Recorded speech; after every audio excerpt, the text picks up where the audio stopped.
into a challenge that's still very real for many manufacturers trying to run productions, schedules in Excel.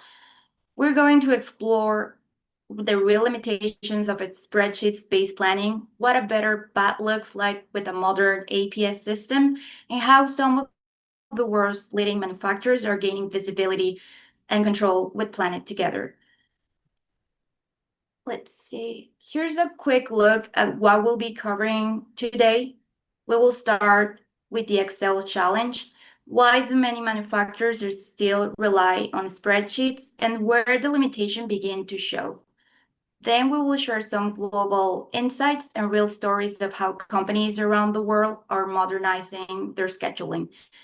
From there, we will move into a smarter scheduling with APS, and you will see a live demo of how PlanetTogether works in practice. Finally, we'll wrap up with some Q&A and next steps.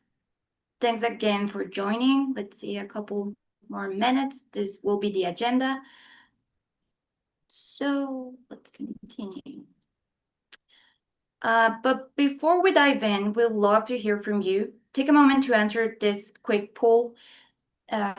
This also will help us to get like a better sense of where everyone is starting from, and it helps us tailor today's discussion to what's most relevant for you. The questions are you currently evaluating an APS system? And if not, do you plan to start evaluating one in near future? So I see some answers. Thank you. Great. The pool will be there, so you will have time to respond. So no problem. Let's go ahead. This is a fun part. Joining me today, it's Tony, sales engineer here at PlanetTogether, who works closely with planning teams to help them transition from manual processes to intelligent scheduling systems. And we're also thrilled to have Hector, partner at GCM, one of our trusted collaborators in Latin America. GCM supports manufacturers across Mexico and the region as they modernize operations and lead planning transformations on the ground. And what's interesting is the planning challenge they see are not unique to Latin America. Whether it's in the US, Canada, or Europe, we hear the same story. Excel starts to break down when complexity runs up. GCM experience is highly relevant across all of those markets. So let's dive in now. Excel, it's everywhere, and it's gotten many companies pretty far, but it wasn't built to manage the complexity and real-time decision making that manufacturing teams faces today. You cannot see the full picture, you cannot model different scenarios, and most of all, you are spending hours manually updating spreadsheets that don't talk to your shop floor, ERP, or operations teams.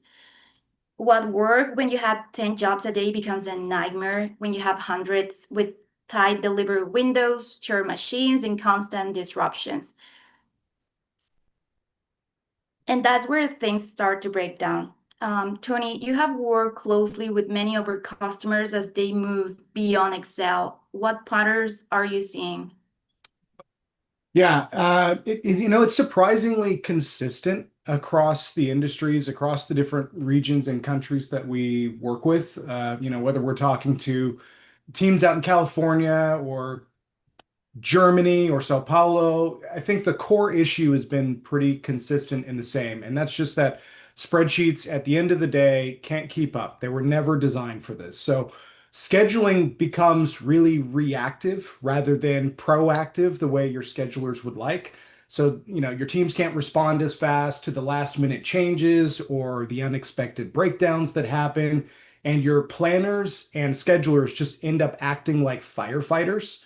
So constantly adjusting the schedules manually or changing down updates that have happened outside of the ERP and just overall doing damage control. So often no one's really seeing the full impact of a schedule change until it's like way too late. And I think that's what we see most common. Awesome. Yeah. Thank you, Tony. We are really fortunate to be joined also by GCM today. They work closely with production teams across Latin America and Mexico and have a front row seat to see these planning challenges unfold in real operations. But as you will hear, their insights are just as relevant to mid-sized manufacturers in the US or Europe, because the pressure to modernize is everywhere. Hector, what you're hearing from your clients? Thanks, Ale. Yeah, I will say that it's very common that you mention in Mexico and Latin America. Um, we have find similar challenges across different manufacturing companies. New lines, more order, more pressure, reacting to changes on customer demand or requirements. And all these companies need tools to face all these kind of challenges. We also find the same situation. Excel is a very common tool used in production scheduling. But as you mentioned, Excel is not enough when the company is growing very fast or with the everyday new challenges. Excel was not built to handle real production constraints like machine capacity, labor availability, rescheduling due to unpredictable situations that happen every day on the shop floor, or simply Excel cannot reflect the whole plant scheduling. Plants using Excel spend hours on scheduling, but they spend much more time on rescheduling, trying to update changes. With that APS system like PlanetTogether, the one we are talking today, we can reschedule in time over 50%, and people can concentrate on improving the process instead of reacting.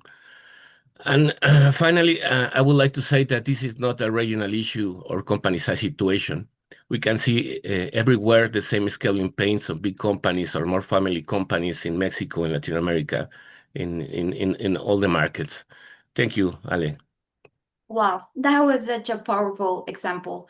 And it echoes what we're hearing globally, whether you're in Guadalajara, Chicago, Stuttgart, manufacturing teams are under pressure to plan smarter, and respond faster. In the next few minutes, we will walk you through a few typical production planning scenarios, the kind of challenge your team likely faces every week, and show how teams around the world are solving them using PlanetTogether.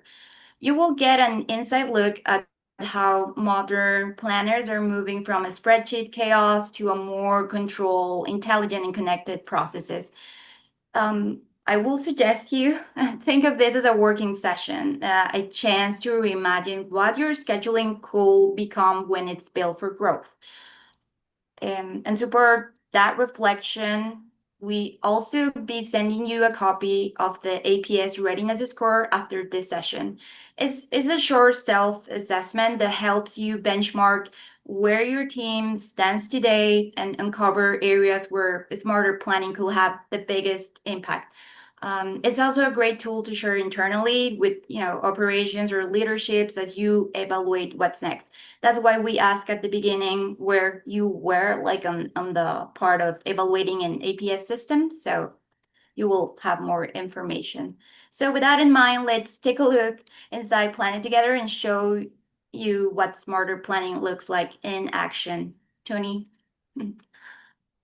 All right, so let's see. We're going to allow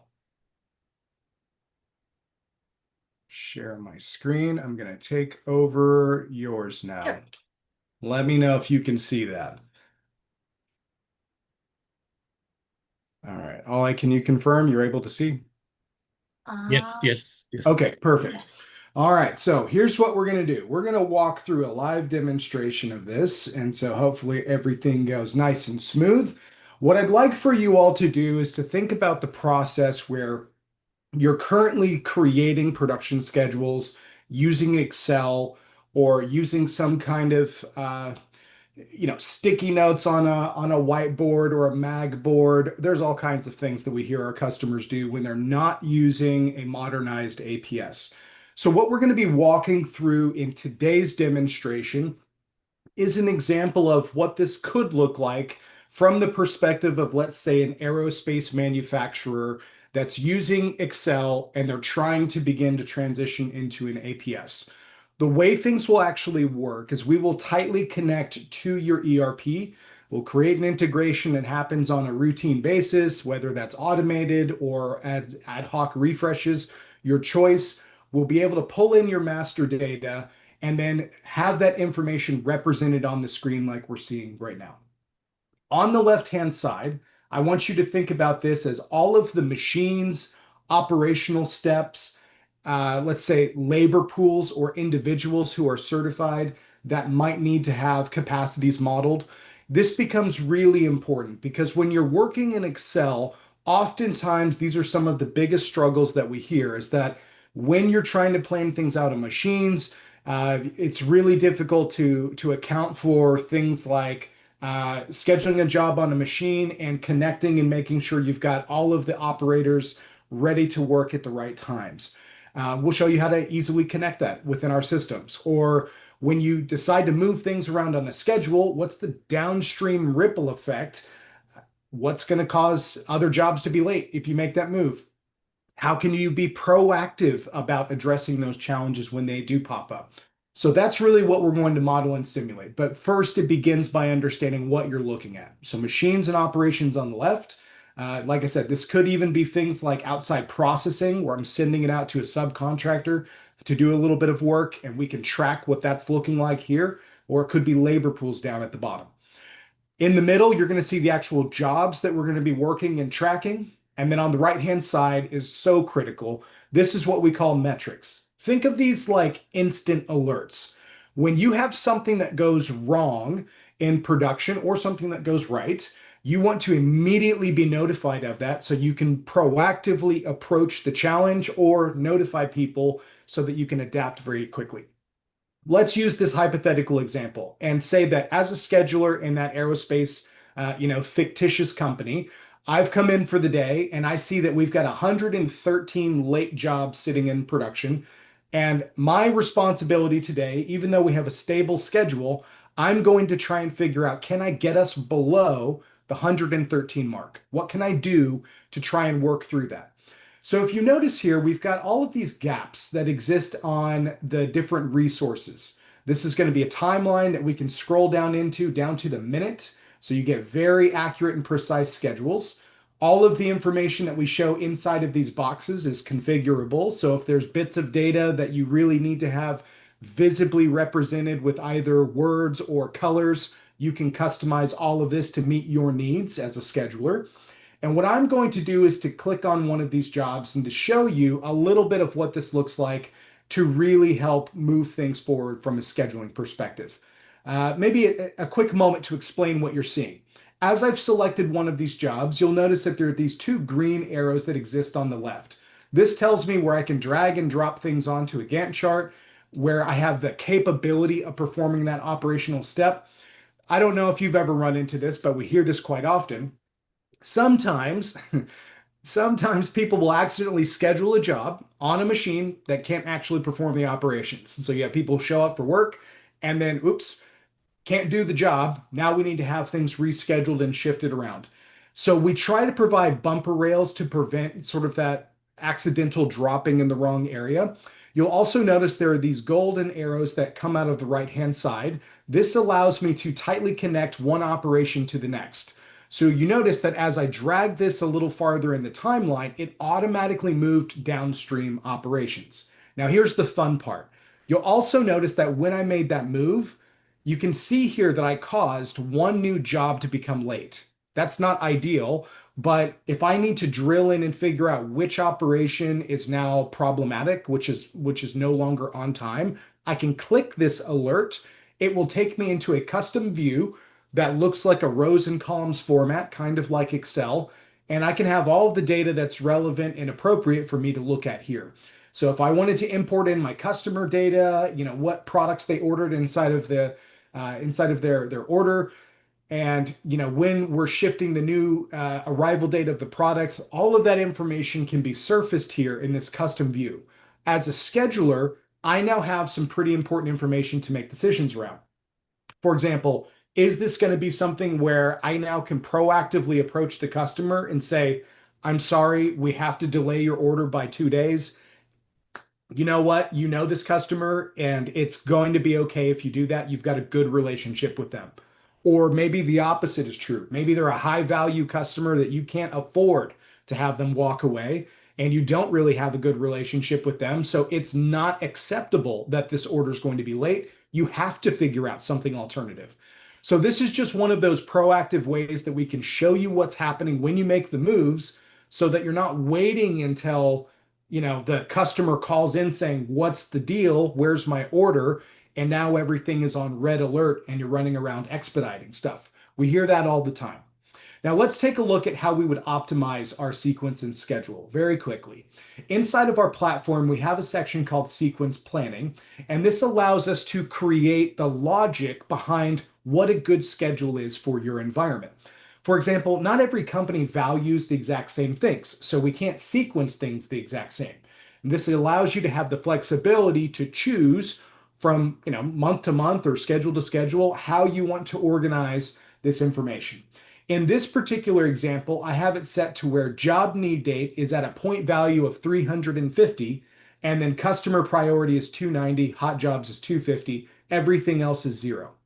What that essentially tells our engine is the higher the number is, the greater the emphasis, the more weight and importance that we want to put on some of these. So this allows me to say, when we optimize the schedule in just a moment, delivering on time and in full is the most important thing for our business. Just behind that is making sure that our high priority customers are satisfied. And then third in line is making sure that we have any jobs that we're going to deem as a hot job or expedited, that those go in priority weighting as well. So you define the logic. Maybe it's that you've got certain attributes like color coding and sequencing that you want to run together in a campaign or reduce the number of changeovers, all kinds of things. But let's go back to the GAN. When we're ready to schedule and optimize, resequence things so that we don't have all these blank spaces in for the day, you can open this up, tell it how far in advance you're willing to produce the finished good, and then click optimize. Our environment is incredibly fast. So what you just saw was I sequenced 1,500 jobs relatively quick. What was that? Under a second, very fast optimization. Now, what we're looking at here is still a lot of blank spots. Remember, my job was to get us below the 113 mark for production. I was unsuccessful, and I've still got all these blank spots. So what's going on there? Well, when I select one of these jobs, you'll notice that on the left-hand side, there's blue arrows that come out of the back. Earlier, if you remember, I said down here at the bottom, I have labor connected in as well. So if I look down here at my labor pool, I can see there is no available time for me to take on new business for new jobs. Well, that's a problem, right? So if we've got all this time here on the machine, now that I've tightly coupled our labor and our machines together, I've got a very realistic understanding of why we're running into the problems that we are. Now, this doesn't mean I've got a solution, but I at least have identified the problem. Now we can go begin to have those conversations with management. So let's say that after an all hands meeting for the week that we decide, all right, we need to kind of run a couple of simulations. What if we throw overtime at the problem? Will that get us out of this backlog? That's one option. Or maybe a second option is we look at increasing the number of workers in a given shift temporarily to get us out of the backlog without paying overtime. So let's run a modeling of that and just see what happens. I can go into our scenario data where we define our shift information. One of them is where we have the labor pool. So as I open this up, you can see that I've got 3 people that exist inside of this labor pool. Let's say that I increase it to 7 for the sake of this discussion with the management team. We apply this and save it. I go back to the Gantt chart. Nothing's changed. So what I now need to do as the scheduler is optimize the schedule again with the fact that we now have the availability of 7 people in a labor pool, not 3. Now you can see at the top, I'm fully utilizing machines. Okay, that's great. I filled in the gaps. But more importantly, if we look on the right-hand side, I can see that there are now 34 jobs that have been pulled out of late status. So this is in fact a schedule that is going to perform better than our current production schedule. But I, as a scheduler, would like to communicate with our customer service team, with our sales team about the changes that are upcoming so that in the event that one of our customers call, we can provide really good customer service. So again, I can click on this alert and it will take me to that report that I've got in here that monitors the positive changes that are happening. And again, if you import in the customer data or the financial information from your ERP, you can really begin to track this so that you can have better communication with your team. Once you've decided that you really like the schedule, you just swap this schedule to production, and then you can publish it back to your ERP with the new scheduling dates. And you can even publish to our analytics side of the system so that you can create nice, pretty charts and graphs for other departments to look at in case they need to see that production data without having to come into the APS and get into the nitty gritty. So with that, I'll turn it back over to you. I appreciate you allowing me to do a brief demonstration of this, and I hope they found it helpful. Thank you so much. Tony, we have now that you have the PlanetTogether open, Alexander is asking, how do you know which job can run on which machine, looking a bit on the tool implementation side? Yeah, great question. So when we create the integration with your ERP, you're going to define the machines inside of a capacity planning area. You define what machines exist, what operational steps exist. Very specifically, you're also going to define what kind of capabilities each of the machines have. In my case, since I'm also tracking the labor certifications, I'm also defining which individuals or labor pools have got certifications to work on each machine. From there, we use something called a routing template, which I want you to think about this kind of like a merger between the routing and the bill of material inside of your ERP. We put those two together. That creates the individual steps, the instructions for our system to know what needs to be done at each stage. And in here, we can connect at operation one, I need the milling machine and I need somebody who's certified to work on the milling machine. So this is how in that very beginning step, I was able to click on that box and it would show that we have that operation on the milling row. And then it has the blue line that connected down to the labor pool who was scheduled to actually perform that work. That's how we create that tight connection between them. Great question. Awesome. We have another one. How are the constraints managed? How are the constraints managed? Well, so we've got a couple of different methodologies for managing constraints. There's a lot of them in here. So part of what we do is we try to create as close of a replica of your actual environment. We call it a digital twin of your factory. So it's not just your machines and your labor. It's also going to be things like your changeover times or any sequence dependent setups that are in place or any clean out times, changeovers that might have got. Maybe you want to campaign and group things together. All of those kinds of rules and logic you add into our platform, and that ends up being the constraining logic around how we build a schedule. From there, once all of the rules are in place, then you can come into the sequence planning and tell us which of the rules require the greatest emphasis, right? So as an example, let's say that you have maybe a series of lengths of product that you want cut. And you want to make sure that when you're running jobs, you want to sequence all of the jobs that are going to cut a certain length of good, because that means you can reduce the amount of times you do changeovers. Well, if that's the case, we probably want to group them based on an attribute of, let's say, length. And we want to create a campaign where we group those together. And that kind of logic is the thing you will fine tune once that information is imported into our platform from the ERP. So it's kind of all over the place, but I hope that clarifies it. Awesome. We have another one, Tony. Thank you, Rodrigo. It is possible to differentiate optimization rules by lines. It is possible to differentiate. Yeah, so if you wanted to have different optimization rules for each of the different rows, I'm assuming is what that's asking. Is that correct? It is possible optimization. Yeah, I think that's what they're asking. Yeah. So what you'll do, you can do it based on that. Yes. There's going to be sequence plans that you can create, and these sequence plans are essentially going to be the rules and the logic for how you optimize the different areas. This is really good as an example. If you have one department that does a little bit of optimizing differently than maybe another department, that kind of logic is very critical to capture. So yes, and you would use that right here where you're going to leverage a resource sequencing plan. Awesome. We have a few more, Tony. Go for it. Here says, how can I minimize switch over? How can you minimize changeovers? Great question. So Switch over.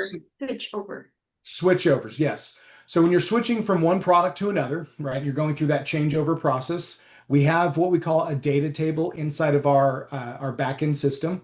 And inside of here, you're going to define all kinds of different possibilities. One of them is something that we call setup codes. So when you're going from one operational type to another, or one product type to another, then it's going to require a certain amount of setup time and changeover time. And you can also associate cost. So this means that whenever we're scheduling the different operational steps, we're going to have these setup codes that are connected to the different machines that are being used. And this is something that we're going to monitor. When we go from this product or this work in progress to this one, we need to have this kind of changeover. That's very common as an example if you are working with things that require different treating options, or maybe you're going from one allergen type to another, and you have to make sure that you provide either proper changeover times or proper clean out times. Those are also other good use cases for this. Awesome, thank you. Other question from Satesh. What about material constraints, especially procure materials? Yeah, those are definitely something that we want factored in. So when we go back into the routing, in here, you're going to have the stock materials. Let me go back into this one here.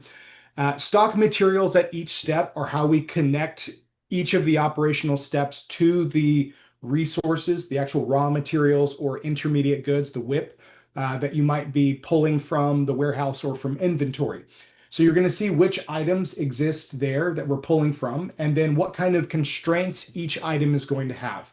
I currently have it set as non-constraint. Realistically, what our customers do is they set this at constrained by available date.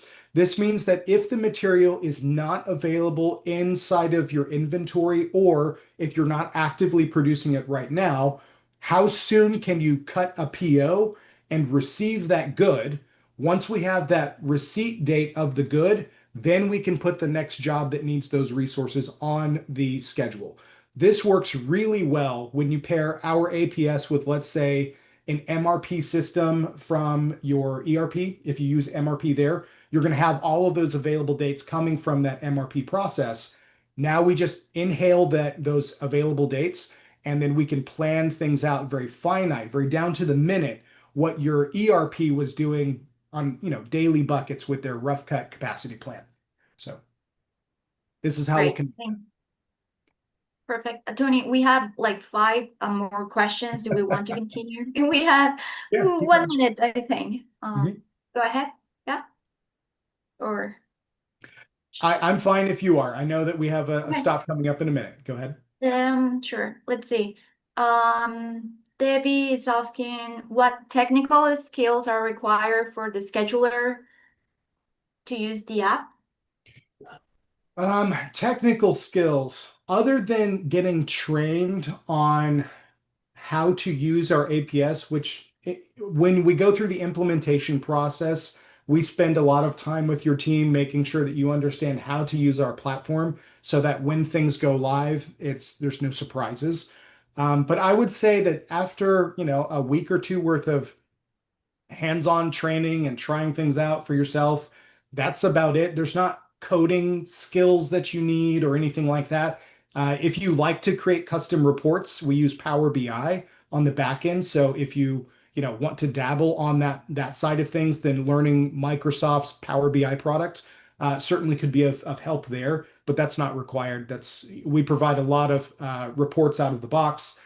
But again, if you want to go in and customize those, that would be one angle to learn.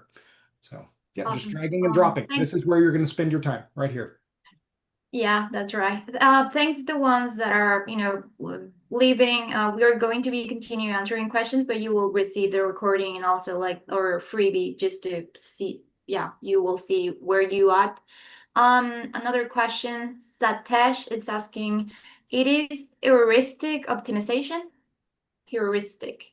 Yeah, good question. Correct. We do heuristic-based optimizations. Yes. So we don't do any kind of AI-based anything with the scheduling. So it's all heuristic driven behind the scenes. That's correct.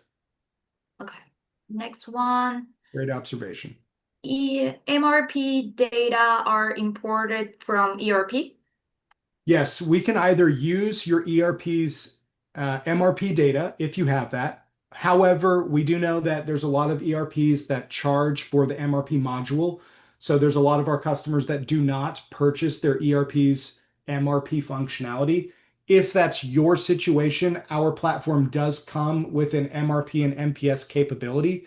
It's just a part of what you get with the package. It's not an extra cost or bolt-on or anything like that.